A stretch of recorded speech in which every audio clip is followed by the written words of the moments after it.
Les frères, comment allez-vous? Non, ça va. Ça va, chèque. Tu portes bien. À ce moment-là, tu portes. Donc, on va trop se stresser puis attaquer les sujets lourds. On a quand même sûr que chacun relaxe. Bien à sa peau. C'est ça surtout. Balma. Carrément. On a chauffé la semaine passée. Plus ou moins. J'ai eu beaucoup d'attaquants. Ouais. Ils ne vont pas te laisser respirer. Je suis sûr qu'ils finiront par comprendre les choses. Avant de parler le feu, Dieu merci, tout le monde se porte bien. Donc on va passer aux choses sérieuses. Et je vais passer la parole à Hamza, Balma, eux qui ont plus une vision, une information intellectuelle sur ce sujet-là. Mais Hamza, pourquoi est-ce que réellement le Burkina traverse ce qu'il traverse? Parce qu'on est un pays terroriste, quoi. Et c'est triste ce qu'on traverse actuellement en 2019. Bon, je vais un peu recadrer les choses. Je ne suis pas un expert, c'est juste que nous sommes en train de faire une causerie et donner notre point de vue aussi par rapport à la situation qui se passe au pays et dans la sous-région. Donc, ce n'est pas forcément vrai, mais c'est ce que nous pensons. Donc, et ce qui se passe, d'abord, pour commencer, je vais d'abord adresser mes soutiens à nos forces de défense et de sécurité, notre soutien à nos forces de défense et de sécurité dans tous les pays qui sont concernés, que ce soit au Mali ou au Niger. Et bon, nos vives salutations à la force de l'armée, courage à l'armée qui se bat réellement pour que nous puissions vivre en paix. Surtout ça. Voilà, parce que c'est un phénomène où nous ne maîtrisons pas d'abord, c'est un phénomène nouveau dans la sous-région et réellement ça coûte la vie à beaucoup de nos frères qui se battent jour et nuit pour que nos pays soient stables. Donc on doit quand même les adresser notre vif soutien. Maintenant, de mon point de vue, c'est un phénomène qui s'est répandu dans l'Afrique, plus précisément en Afrique de l'Ouest. Et juste après l'assassinat du colonel Kadhafi, les armes ont été proliférées dans la sous-région. Et il y avait bien sûr des groupes qui étaient au Mali sous le nom de MNLA qu'on connaît, Azawad qu'on connaît. Mais bon, en ce temps, ce n'était pas des groupes violents. Mais bon, le phénomène a changé d'un coup et c'est devenu vraiment une guerre, si on peut le dire, entre ces personnes-là. Je ne saurais le dire si c'est le même groupe, mais il y a beaucoup d'attentats qui ont été revendiqués par certains groupes djihadistes ou je ne sais quoi. Donc bon, un peu le résumé, c'est que la situation qui prévoit au pays est due à un certain nombre de groupes qui se disent djihadistes. Et bon, on essaie réellement sur quelle cause ces personnes-là combattent. Et c'est un peu l'introduction, c'est un sujet qu'on va débattre autour et on aura échangé nos avis par rapport à cette situation. Et bon, je ne veux pas d'abord monopoliser la parole, je vais juste voilà, on va faire l'introduction et donner le contexte dans lequel nous allons mener le débat. Et bon, les choses vont venir naturellement de nous. Donc, calmement. Oui. C'est à vous, hein? Monsieur Balma. Oui. Alors, quel est votre état de pensée sur ces affaires-là? Merci de me donner la parole ce soir. Je suis encore content d'être là parmi vous. Et merci à tous ceux qui prennent le temps aussi de s'intéresser à nos avis. Merci beaucoup. Très essentiel. Alors, le sujet a été bien introduit et je pense que M. Hamza a déjà planté le décor. Et alors, le terrorisme, c'est vraiment c'est un problème. Dans la sous-région, c'est quelque chose qui nous a surpris parce que si on regarde même dans les débats politiques de 2014, ce n'était pas un thème qui y figurait. Donc ce sont ces dernières années, surtout au Burkina, qu'on remarque le problème du terrorisme. Alors, c'est un phénomène que,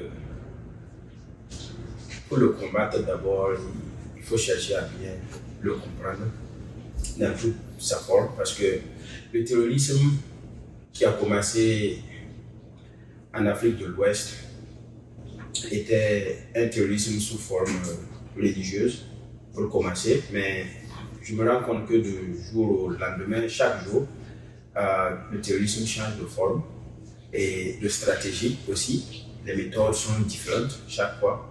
Mais ce que je remarque, c'est que, en tout cas, ils sont en train de gagner en force et en puissance. Et surtout en Téhéran aussi. Oui.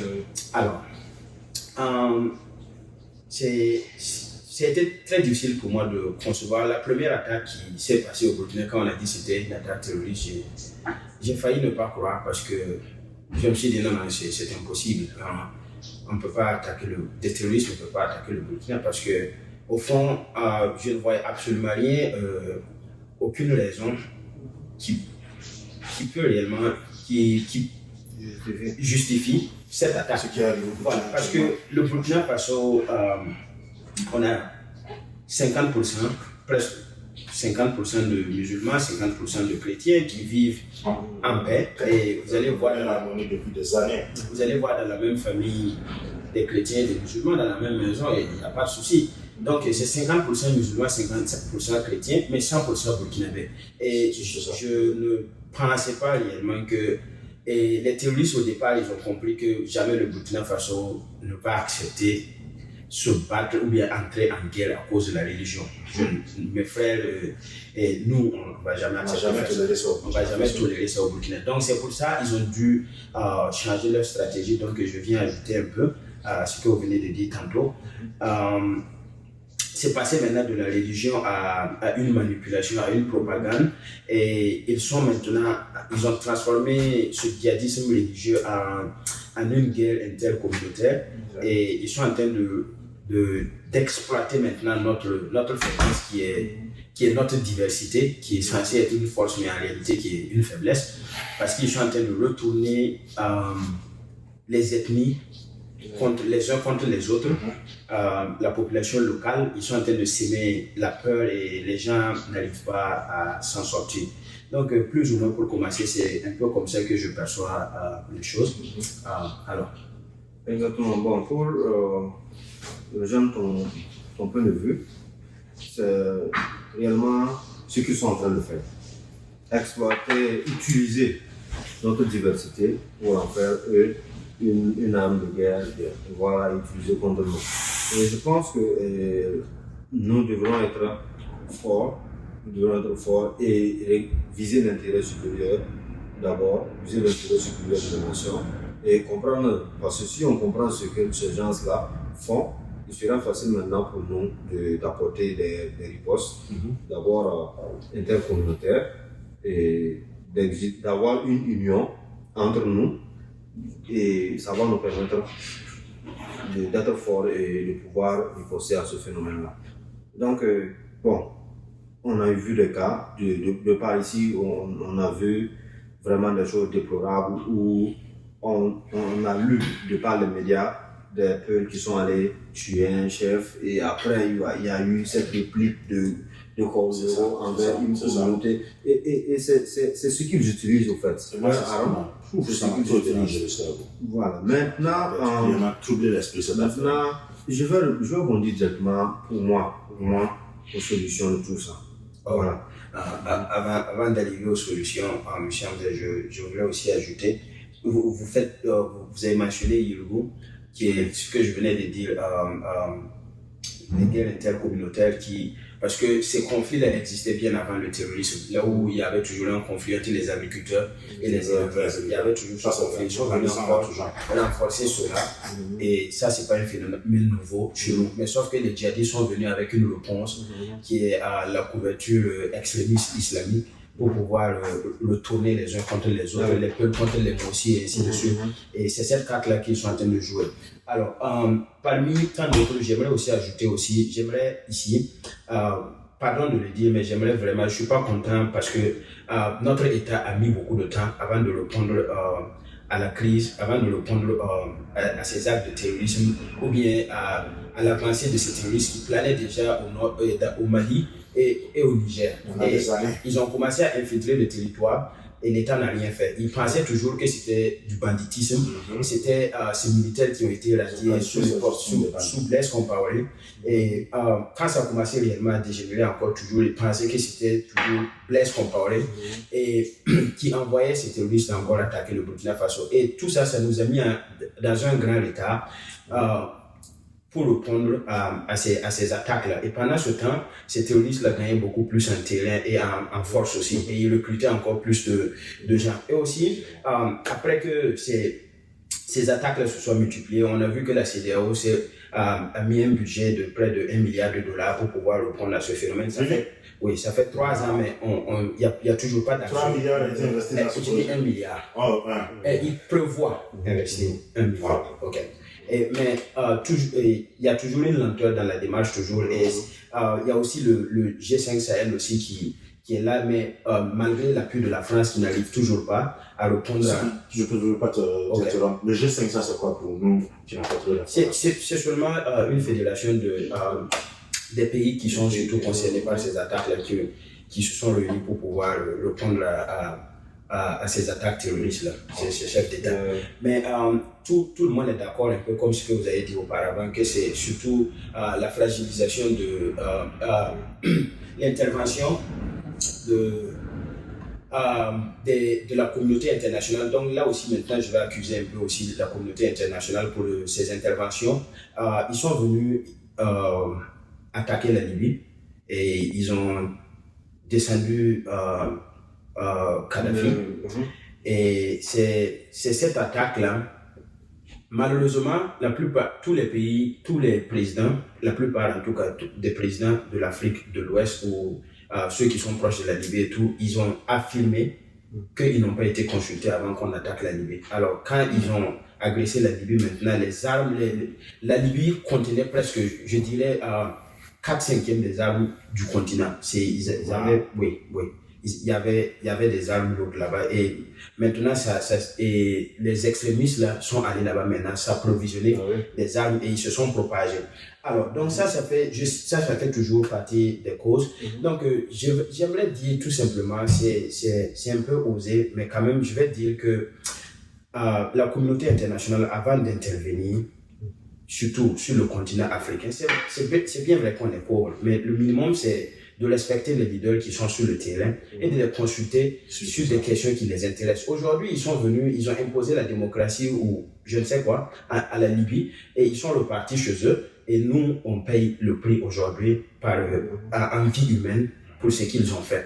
Alors, si peut-être certaines personnes ont envie de jouer au cow-boy ou bien au mousquetaire, bon, je me dis que c'est mieux de rester chez eux là-bas parce que lorsqu'on demande réellement de l'aide, notamment des machines pour pouvoir moderniser notre agriculture, il n'y a pas de réponse. Lorsqu'on demande de l'aide pour notre éducation ou bien la santé, ça, il n'y a pas d'aide. Mais lorsque le pétrole est impliqué, maintenant les Air Force One, ça vole maintenant et on neutralise Kadhafi maintenant et on crée un problème. Donc, un peu maintenant, je pense que avec toutes ces causes, la communauté internationale, aussi, j'aimerais ajouter aussi des pays, il n'y a pas une coordination au niveau de ces 3 pays, notamment le Burkina Faso, le Niger et le Mali.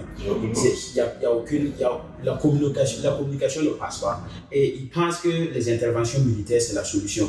Alors, chacun se lève de façon individuelle. Ils repoussent les djihadistes au Mali, les Maliens repoussent les djihadistes au Niger et le cycle reprend encore. Alors, moi, je pense que ça aussi, ça fait partie aussi des causes qui expliquent pourquoi le djihadisme est toujours là au Burkina Faso et dans la sous-région de l'Afrique de l'Ouest. Donc, bon, voilà.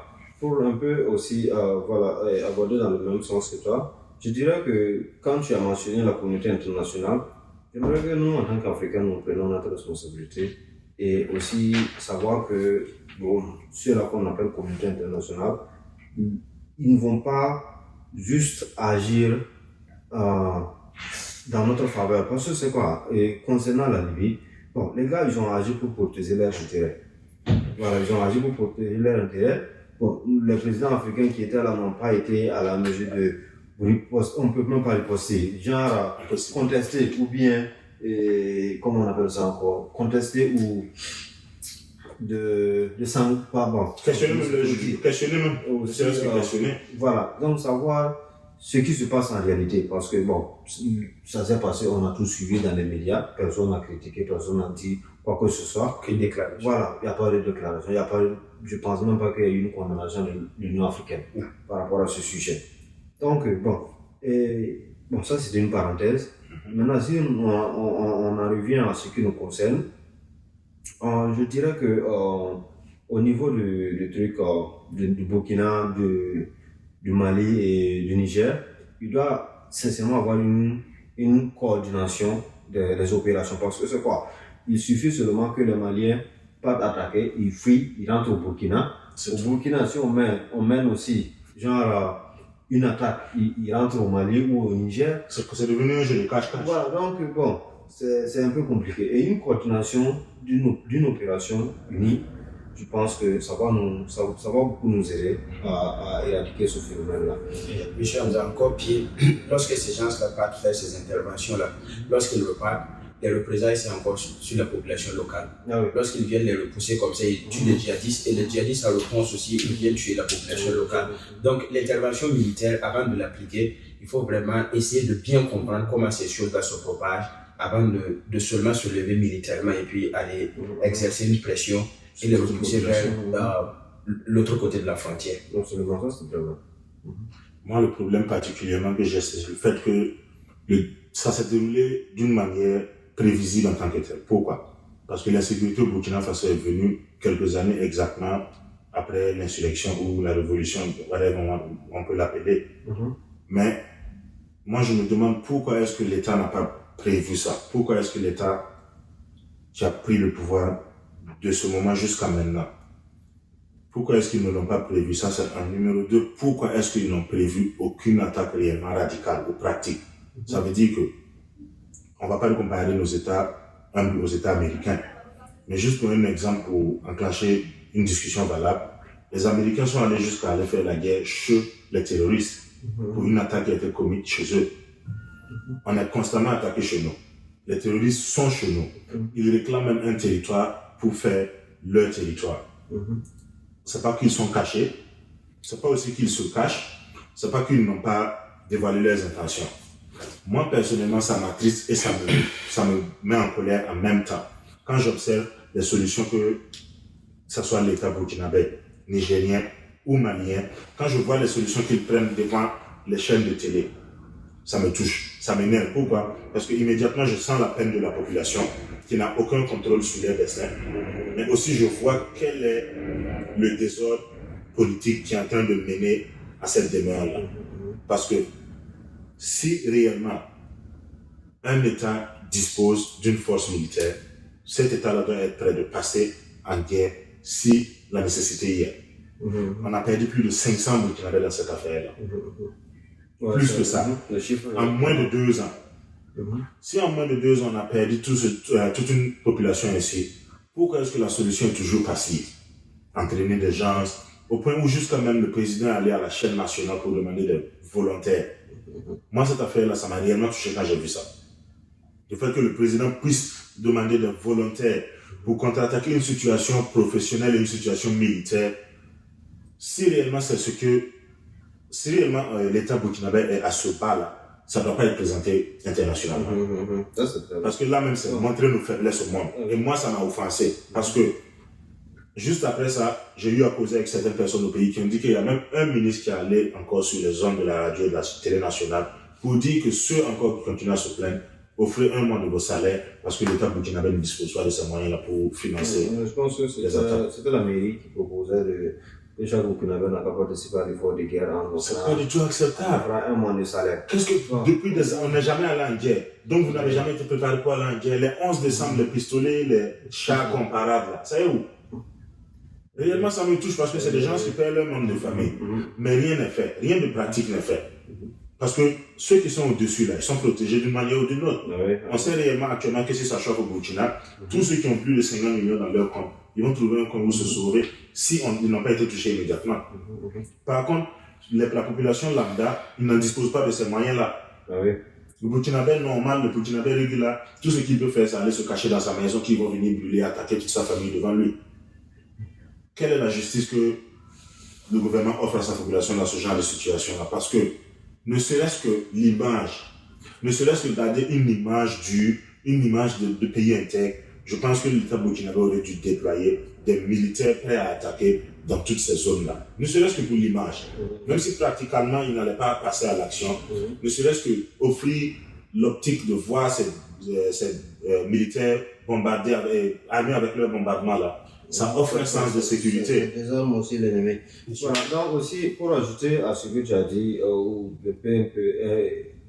corriger un peu, c'est par rapport au recrutement volontaire, je pense qu'il y a le ministre de la Défense qui est sorti dire que pour le moment, il sursoit les trucs volontaires.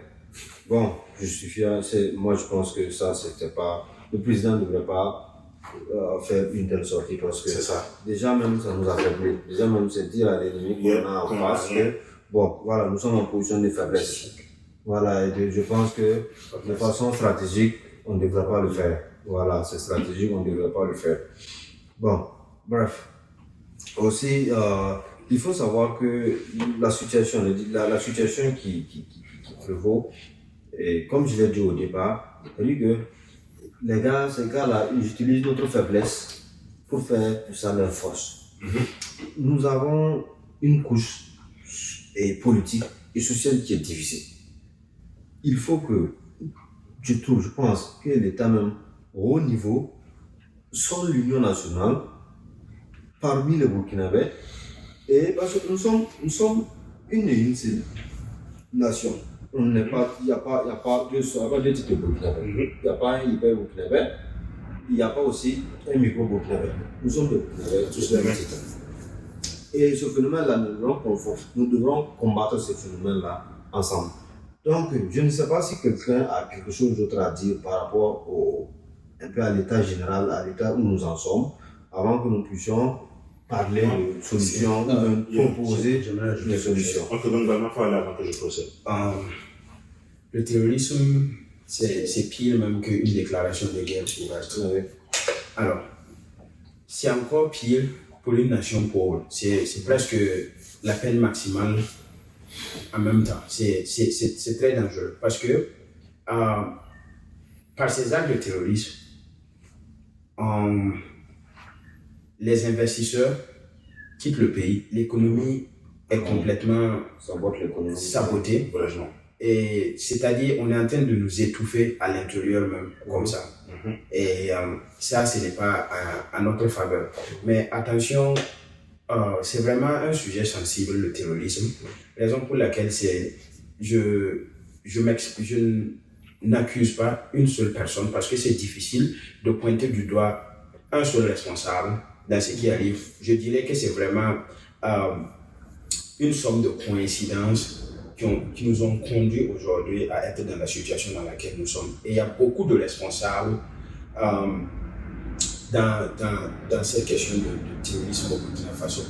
Mais quelque chose qu'on peut réellement noter, parce que M. Cheikh demandait tantôt pourquoi le gouvernement n'a pas pu prévoir. Et il a raison de poser cette question parce que gouverner, c'est prévoir. Et s'ils n'ont pas réussi à prévoir, c'est que au fond, le gouvernement a failli quelque part. Et triste encore est de remarquer à quel point la façon dont il gère vraiment ce dossier de terrorisme, c'est comme si c'était l'une des priorités et non pas la priorité des priorités. Et ça choque parce que il y a des vies humaines qui sont qui payent le prix. Ce sont des gens qui payent de leur vie, en fait, leur façon de gérer la situation.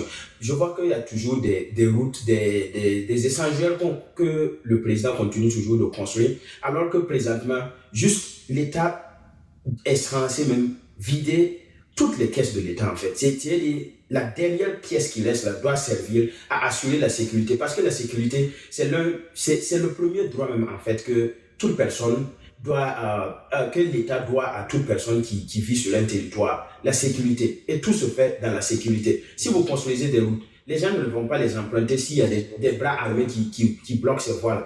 Donc, il faut vraiment laisser tomber tous les investissements et les projets. Et parce que le terrorisme, c'est quelque chose c'est quelque chose qui vous distrait en fait et vous empêche de faire quoi que ce soit. Qui est présentement au pays, c'est difficile de prévoir des projets de 5 ans, de 10 ans. Et ceux qui sont ici, par exemple au niveau de la diaspora et qui veulent rentrer au pays, ils ont du mal. Il y a la peur qui est là. Et même quand tu pensais à investir ou à retourner même, aujourd'hui tu te poses maintenant des questions. Tu te dis, mais si je pars, est-ce que l'État sera capable d'assurer ma protection? Non, mais beaucoup ont très peur. Beaucoup ont très peur. Pourquoi? Et c'est normal parce que quand tu observes ce qui se passe actuellement, c'est réellement les questions que tu t'y poses. Parce que les seules informations qui te sont offertes, c'est les médias de chez nous et ce que les médias du dehors parlent quand ils nous observent. Pourtant, on sait très bien que l'Occident ne va jamais parler bien d'une politique africaine. Donc, quand tu observes BBC, Euronews et consorts, quand ils parlent du Burkina, c'est comme si c'est un camp évité de tous les niveaux. Quand tu observes aussi le Burkina parler du Burkina, il n'y a rien d'encourageant là-dedans.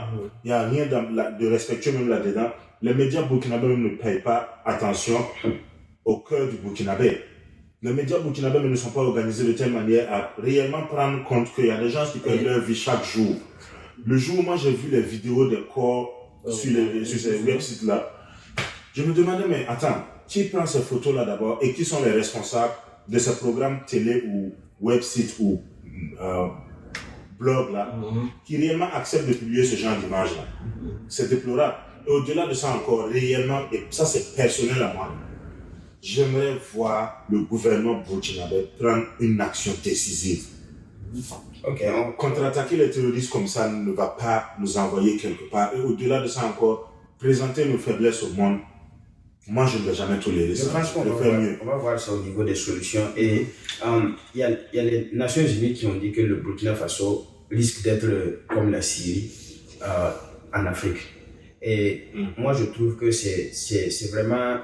C'est trop osé et c'est trop dire de comparer le Burkina Faso déjà à la Syrie, comme si des pays comme la France ou les États-Unis n'ont pas subi plus d'attaques que le Burkina Faso. Et aussi, tant qu'il y aura toujours des Burkinabés au Burkina Faso, croyez-moi, le Burkina Faso ne sera jamais la Syrie. Et tant qu'il y aura toujours des Burkinabés qui seront capables, au Burkina Faso, il y a toujours des gens qui peuvent effrayer, qui peuvent encore envoyer des lions dans la forêt. Ça, je peux vous garantir. Et nous sommes vraiment un peuple qui est patriotique. Et je reste convaincu et je reste serein. C'est vrai que certaines personnes vont dire, ouais, mais c'est facile de dire ça peut-être depuis les États-Unis. Mais croyez-moi, beaucoup de choses. On va rapidement passer sur maintenant aux solutions. Et je suis sûr que avec la participation de tous les Burkinabés, il y en a qui vont donner des idées, il y en a qui vont soutenir financièrement. Il y en a qui vont passer à la pratique. Et il y en a qui vont aller carrément sur le terrain. Voilà. Donc chacun aura sa participation. Mais croyez-moi, le Burkina Faso va retrouver sa sécurité et sa paix. Ça c'est une conviction. Donc, M. Hamza, si vous pouvez déjà commencer à nous aider par les solutions pour que les Burkinabés se rassurent que des choses seront faites et qu'il y a des solutions en tout cas pour éradiquer le terrorisme au Burkina Faso. Non. J'aime le dire, c'est des propositions. Yeah. C'est des propositions et ce n'est pas tout à fait vrai. C'est ce que je pense. C'est votre opinion? Ouais, c'est mon opinion. Voilà. Donc, bon, c'est ce qui concerne l'affaire de l'insécurité au Burkina. Je pense que si l'une des solutions pourrait être, par exemple, une union nationale. Une union nationale de tout le Burkinabé. Nous avons assisté après les événements du 14 et 15 octobre 2014. C'est 14, c'est 15 octobre, non? De quoi vous parlez? Non, l'insurrection populaire. Oui. Ouais. Voilà, donc après les événements de l'insurrection, nous avons remarqué que la couche sociale est difficile. La couche sociale a été difficile, gravement, beaucoup. Vous avez ceux-là qui se disent, bon, voilà, le pouvoir c'est entre nos mains, et bon, vous n'êtes plus aux affaires, laissez-nous gérer les choses. Bon, il y a eu des poursuites, il y a eu beaucoup de choses. Et je me dis que tout cela, tous ces événements-là favorisent le terrorisme. disons que nous avons le Burkinabé qui peut réellement servir le Burkina Faso, mais qui ne sont pas, pas responsabilisés, mais qui ont été mis à l'écart, par exemple, pour gérer cette affaire-là. Bon, vous avez aussi des militaires les militaires alliés, qui ont proposé même de revenir pour servir. On a plus de militaires alliés que de militaires actifs actuellement. Oh, Ceux qui sont réellement efficaces là. Bon, Ce n'est que des nouveaux. disons que tous les militaires sont efficaces. Tous les militaires sont efficaces. Tous les militaires sont efficaces. Et vous avez, bon, il y a les militaires qui proposent, des gens qui sont là, qui ont été formés pour servir le pays, qui proposent. Ils ont été radiés, c'est vrai, par rapport à des situations données. Mais on peut réengager ces personnes-là dans l'armée, les enrôler encore pour qu'ils puissent servir la nation. Et vous avez des gens, des généraux, notamment Djibril Bassole, le général Djendéré, qui sont aujourd'hui en prison pour implication de coup d'État. Et bon, ces personnes-là, c'est des personnes aussi qui pouvaient, d'une manière ou d'une autre, servir aussi dans les différentes solutions. Ils peuvent proposer quelque chose et bon, ça peut donner. Vous avez aussi d'autres personnes qui sont à l'exil, voilà, qui peuvent aussi contribuer. Ils ne le méritent pas. Oui, qui peuvent aussi contribuer. À tort ou à raison, on a écarté ce Burkinabé-là, voilà, de la solution de cette crise-là. Donc, moi, je pense qu'il ne faut pas que le gouvernement ou bien le président du Faso se limite à lui-même ou limite à son gouvernement, à un cercle uni, à un cercle fermé pour gérer ces situations. Ces situations pouvaient mettre tout le monde au front. Pouvaient dire, bon, mettre tout le monde au front, je veux dire par là, mettre tout le Burkinabé autour d'une table et que les gens puissent échanger par rapport à la situation sécuritaire. Que les acteurs politiques, que les associations, comment on les appelle encore, les associations tout simplement, oui, la société civile et aussi les coutumiers religieux. C'est-à-dire que le chef de l'État doit organiser un forum national sur l'insécurité au Burkina Faso et que chacun propose ses solutions et que nous en sortons avec un dossier solide. Et si ce dossier-là est appliqué, je pense qu'on aura une solution. Sinon, diviser, ça va être difficile. Ça va être difficile parce que le terrorisme, même c'est ça, c'est vous pousser à vos derniers retranchements. C'est-à-dire que c'est vous mener la vie difficile. Déjà que nous sommes séparés, si on va rester chacun dans son chacun, bon, ça va être difficile qu'on trouve réellement une solution à ce problème-là. Voilà. Donc bon, c'est ce que je pense et bon, je vais peut-être donner la parole à chaque ou à Balma. Ok. Je pense que c'est bien dit. C'est une bonne idée de réunir tout le monde et que chacun donne sa participation. Et je pense que on peut déjà commencer par ça sur le plan national.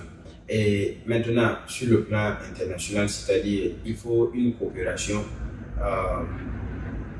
avec les deux pays, c'est-à-dire le Niger et le Mali. Il faut le Niger, le Mali, le Burkina Faso, les trois pays. Oui, bon, enfin, je parlais déjà du Burkina et les deux autres pays. Okay. Voilà, donc ces trois pays, je pense qu'il faut coordonner simultanément, d'accord, et minutieusement un ratissage sur les 3000 km de frontières. Il faut plus faire un jeu de ping-pong, les amener ici, les amener là.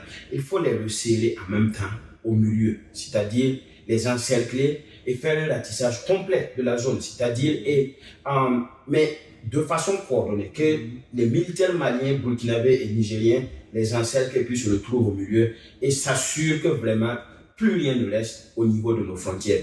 Maintenant, après ce ratissage, je pense qu'il faut laisser une présence militaire dans ces zones-là. Voilà, il faut une protection. Il faut des camps militaires même dans ces zones. Il faut des camps militaires, il faut des protections, il faut une protection des frontières, d'accord? Alors, moi je pense que c'est coordonné comme ça sur le plan militaire, je pense qu'on peut donner une réponse et je pense que les forces de l'ordre, le Burkina Faso a déjà commencé, mais sincèrement dit, il faut qu'ils travaillent avec les deux autres pays. Parce qu'ils ont déjà conquis, façon de parler, le Mali et le Niger. Maintenant, le Burkina Faso, c'est le dernier verrou qui manque.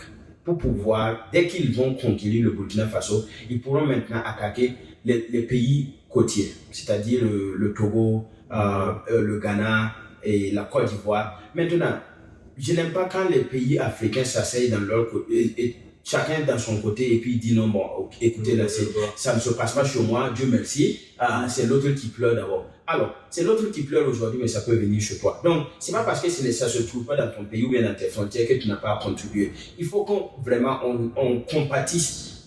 Il faut qu'on essaie de faire un acte de solidarité, que la Côte d'Ivoire, le Ghana ou bien le Togo, ces pays côtiers-là, il faut qu'ils sachent que dès qu'ils vont finir avec le Mali, le Niger et le Burkina Faso, ils n'ont qu'à se préparer parce qu'ils seront les prochains sur la liste. Donc, c'est le temps maintenant de montrer leur solidarité pour aider ces trois pays-là à éradiquer ce problème. Parce qu'ils ne comptent pas s'arrêter au niveau de ces trois frontières-là. Donc, il faut une solidarité au niveau de presque tous les pays de l'Afrique de l'Ouest pour répondre à ce problème-là, parce que ça dépasse seulement une seule frontière. Ça, c'est ma première proposition. La deuxième, il faut que, au Burkina, que ce soit au Burkina, au Niger ou au Mali, il faut que ces États-là incluent la population même dans le processus même de la paix. D'accord? Parce que d'autres peuvent se dissimuler ou bien et ils peuvent endoctriner des locaux. Et ensuite, maintenant, quand on va finir avec eux, vous allez voir que ça va revenir encore. Alors, donc, il faut même montrer à ces gens-là qu'ils appartiennent à un État et qu'ils doivent vraiment être loyaux à cet État-là. Donc, je pense qu'il faut inclure la population. Quand je dis ça, parce que on a vu qu'il y a eu des Maliens qui ont jeté des pierres à des troupes françaises au Mali qui sont venus aider pour combattre le terrorisme. Donc, si on les fait comprendre que ces gens qui viennent pour vous aider, c'est en réalité vos ennemis, c'est compliqué. Donc, il faut expliquer que les Français ou bien, je sais pas, les Russes ou bien ceux qui viennent pour nous aider, ils ne sont pas là pour des occupations, pour occuper nos terres. Ils sont là pour nous aider à combattre un problème bien donné. Même si, je ne sais pas s'ils sont à l'origine ou quoi, ça, c'est pas le problème. Le truc, c'est qu'on a besoin de supprimer le problème, et s'ils sont là pour nous aider, il faut qu'on accepte l'aide. Aussi, quand on va finir le ratissage, il faut aussi rendre accessible les services sociaux de base et de qualité à la population locale. Quelqu'un le disait tantôt, sûrement avant le débat, qu'il manque vraiment des infrastructures au niveau du nord, par exemple du Burkina Faso. Si vous remontez vers là-bas, et les femmes marchent presque une demi-journée pour aller chercher l'eau et l'autre demi-journée pour rentrer à la maison. Il n'y a pas d'école, il n'y a rien, il n'y a aucune présence de l'État au niveau du nord. Donc ces gens-là se sentent livrés à eux-mêmes. Donc s'il y a d'autres personnes qui viennent et qui s'intéressent à eux, je pense qu'ils vont coopérer avec ces gens-là. Donc c'est mieux qu'on reprenne encore notre responsabilité et qu'on parte vraiment les offrir notre aide et notre solidarité. Parce que qu'ils soient au nord ou bien au sud ou bien à l'est ou bien à l'ouest, ce sont des Burkinabés. C'est le territoire burkinabé qui est concerné. Oui. Donc c'est comme tu le disais. C'est-à-dire que vous avez des jeunes comme vous et moi, comme nous tous, qui sont là, qui n'ont pas d'occupation par exemple. Et ces jeunes qui sont là, qui sont sans avenir. Bon, ces jeunes-là sont facilement cooptés et ils rentrent dans les rangs des gens qui viennent pour les amadouer et puis bon, les retourner l'esprit et facilement les endoctriner et ils les prennent facilement pour mettre dans ce phénomène de terrorisme. Il faut que l'État, ça c'est un peu lié à notre débat de la dernière fois, il faut que l'État puisse être à mesure d'offrir un rêve aux jeunes. Voilà, il faut que nous puissions, et je peux dire l'État, construire par exemple des écoles. Quand même, il faut créer de l'avenir pour les gens. Pas créer leur propre avenir, mais il faut quand même donner aux jeunes de l'espoir. De l'espoir quand même de vivre. Parce que s'ils sont laissés à eux-mêmes, s'ils n'ont pas réellement, s'ils ne savent pas qu'est-ce qui est fait de demain, ils n'ont pas d'infrastructure sanitaire, ils n'ont pas d'établissement, ils n'ont pas de... En matière de développement, il n'y a rien, il n'existe rien. Donc, c'est difficile. Il n'y a que du sable. Ce n'est que du sable. C'est vraiment triste. Donc, il faut que... D'abord que ça me ramène Puisque c'est de là-bas que mon tournoi se posait. Parce qu'il y a eu un début pour qu'on soit où on est actuellement là. Et d'abord, avant qu'on arrive au manque d'aide venant des autres nations de la sous-région, le Burkina a observé ce qui s'est passé en Côte d'Ivoire au début des années 2000. On a observé ce qui s'est passé même au Mali, récemment chez eux aussi. On a observé ce qui s'est passé en Libye, Égypte, tous ces pays qu'on peut citer, hors de la sous-région, en venant vers la sous-région. Je ne me rappelle pas avoir vu une seule fois un acte de solidarité, en tout cas pas publiquement. Je ne me rappelle pas avoir vu la participation du Burkina Faso avec aucun de ces problèmes-là. Donc, déjà pour arriver quelque part, il faut observer où est-ce que ça a commencé. Le Burkina a observé la Côte d'Ivoire traverser ce qu'elle a traversé, de même chose que beaucoup de pays dans la sous-région. Le terrorisme qui se passe actuellement là, ça a eu un début. Les rebelles de la Côte d'Ivoire ont été obligés d'aller chercher des coins où ils vont être des chefs rebelles, au lieu d'être juste des sous-rebelles. C'est ce film-là qui s'est développé jusqu'à aujourd'hui, où on a maintenant différentes sections de rebelles. Récemment au Niger, ils ont découvert une maison là-bas où leur titre, leur justification de regroupement, c'était une formation de tech, TI Tech quelque chose au Niger. Et c'est rempli d'analphabètes, la maison est remplie d'analphabètes. Et quelqu'un a annoncé à la police que non, ils ne font rien de e-tech ici, c'est des gens de l'extérieur qui ont été embauchés sûrement pour des actes terroristes. Et quand réellement la police nigérienne est partie, ils ont trouvé que c'est des Touaregs, des Pakistanais qui sont remplis dans la maison, ils parlent un peu français, d'autres ne parlent pas. Donc déjà, ça te montre à quel point où est-ce que nos pays même ont été fragilisés et divisés pour pouvoir venir au milieu et semer le désordre. Donc moi, le premier aspect déjà que j'aimerais personnellement reconnaître, c'est le fait que le Burkina n'a jamais participé à améliorer la situation des autres dans la sous-région. Publiquement, en tout cas, ce que nous on sache, les informations qui nous ont été offertes, le Burkina n'a jamais eu à participer dans le problème des autres. Bon, ce que tu veux dire, c'est comment genre... Non, c'est ça, je veux dérouler pour arriver quelque part. Parce que si déjà le Burkina n'a jamais participé pour améliorer le problème de quelqu'un, c'est vrai que si quelqu'un vient pour nous aider, c'est la bienvenue. Mais déjà, on n'a qu'à mettre cette solution-là au dehors de ce qu'on peut contrôler. Ça le fait déjà numéro 1. Parce qu'il ne faut pas espérer que quelqu'un vienne nous sauver, sinon on ne peut pas passer à l'action. Maintenant, si on est d'accord que personne ne nous doit rien, numéro 2 maintenant, qu'est-ce que nous on fait pour nous-mêmes? Je ne parle même pas de l'État, je parle du citoyen burkinabé. Nous, étant ici, on est d'accord que le Nord n'a pas été infrastructuré, on est d'accord que le Nord a été ignoré non seulement par l'État, mais par plus de la moitié de la population burkinabé. Si on reconnaît ça déjà, ça veut dire qu'on parle d'une solution qui vient généralement de nous. Parce que si la solution ne vient pas de nous et que la solution vient d'ailleurs, il y a déjà un contrôle derrière cette solution-là. Pourquoi? Je ne suis pas d'accord avec ce que les Maliens ont fait à ces soldats français-là. Mais je ne suis pas à 100% contre aussi, parce que je suis fatigué de recevoir l'aide de l'Occident. Si on ne peut pas trouver la solution à notre problème, ça ne sert pas que vous venez couper ce problème-là et repartir nous laisser encore dans la probabilité que ce problème se répète. Trouvons nos propres solutions une bonne fois pour toutes. Réglons nos problèmes, soyons la solution de nos problèmes, soyons les dieux de notre destin, comme je l'ai toujours dit. Et la vie va s'améliorer. Pourquoi je dis ça? Si le Burkina actuellement trouve un système où la population sait que si au nord ça ne va pas, ça concerne tout le monde dans les autres coins du Burkina, c'est déjà quelque chose. Et au-delà de ça aussi, ce que moi j'aimerais voir personnellement au Burkina, que les propriétaires de terre, si tu es réellement un propriétaire de terre sur papier et que tu arrives à prouver que tu es un propriétaire de terre, moi je trouve que toutes ces personnes-là doivent avoir un entraînement gratuit offert par l'État pour pouvoir savoir comment tirer un pistolet. Pourquoi je dis ça? Le Burkina n'est pas un État où tu peux appeler la police et ils vont venir en moins de 10 minutes. Quelle que soit ta ville, même si tu es à Ouaga, la police ne va pas venir en moins de 10 minutes. Donc déjà, j'aimerais avoir une population où les responsables de la population peuvent défendre leur famille en première action. Que tu puisses aller attraper un pistolet légal, déjà défendre ta maison. Et si toi et ton voisin peuvent faire la même chose, le CIM était déjà protégé par les pères de famille de cette famille, de cette maison-là. Et tout ce que j'aimerais avoir, c'est un Burkina où la population, on ne peut pas avoir une population autosuffisante, ça c'est un rêve. Mais néanmoins une population qui, quand il s'agit de la défense, tout le monde sait que cette population-là, ce n'est pas du n'importe quoi.